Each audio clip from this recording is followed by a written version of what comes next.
यो घना जंगल विनय सामुदायिक वन अन्तर्गतको जंगल हो र यो जंगललाई विशेष गरी बाघ लाग्ने जंगल भनेर पनि हामीले चिन्न सक्छौं। यसभन्दा अगाडि सासु बुहारीलाई यसै ठाउँमा बाघले ज्यान लिएको थियो भने एकजना रखालु यो वन हेर्ने हेरालुलाई पनि बाघले आक्रमण गरेर मारेको थियो र यो जंगल अत्यन्त भयंकर घना छ। यहाँ विभिन्न प्रकारका वनस्पतिहरू चाहिँ हामी देख्न सक्छौं र यहाँ संसारकै दुर्लभ मानिएका सिसौ, यसैगरी खयर, साल जस्ता रुख बिरुवाहरूले यो जंगल ढाकिएको छ र यो महाभारत र चुरे पर्वतको आडमा रहेको हुनाले यहाँ ओसेपिलो पनि छ र वन जंगलका निम्ति यो ठाउँ अत्यन्त राम्रो देखिएको छ।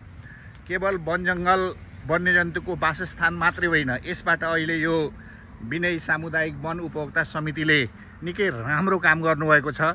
यो अर्ग्यानिक मल हो, हामी प्रष्ट देख्न सक्छौं।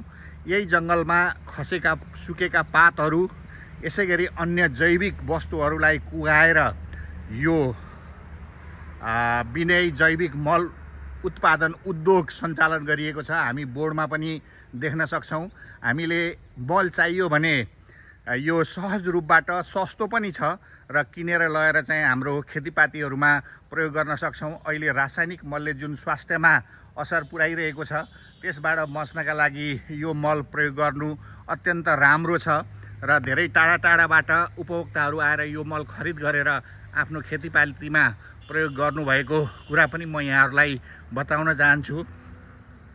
यो मलको प्रयोगले तरकारी निकै राम्रो भएको प्रयोगकर्ताहरूले बताइरहनु भएको छ र हामीले सकभर रासायनिक मलको प्रयोग भन्दा पनि अर्ग्यानिक मलको, गोबर मलको प्रयोग गर्न सक्यौं भने हाम्रो आयु लामो हुनेछ, स्वास्थ्य राम्रो हुनेछ।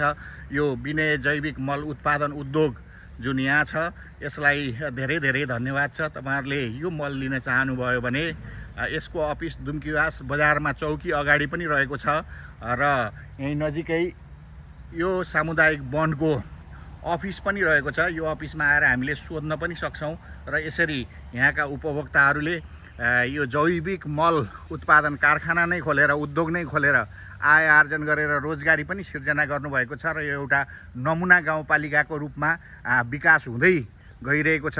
यो जैविक मल उत्पादन उद्योगलाई गण्डकी प्रदेश सरकारले पनि निकै महत्त्व दिइरहेको छ र यस्तै थुप्रै ठाउँमा यस्तै उद्योगहरू खोल्ने प्रदेशको चाहिँ सरकारको योजना पनि छ भन्ने बुझिएको छ र हामीले अब अर्ग्यानिक खाद्यवस्तुको प्रयोग गरेर हामी नेपालीको स्वास्थ्य राम्रो बनाउनतर्फ लाग्नुपर्छ भन्दै यो जानकारी दिँदै यो श्रृङ्खलालाई यही अन्त्य गर्दछु। हस्त, धन्यवाद।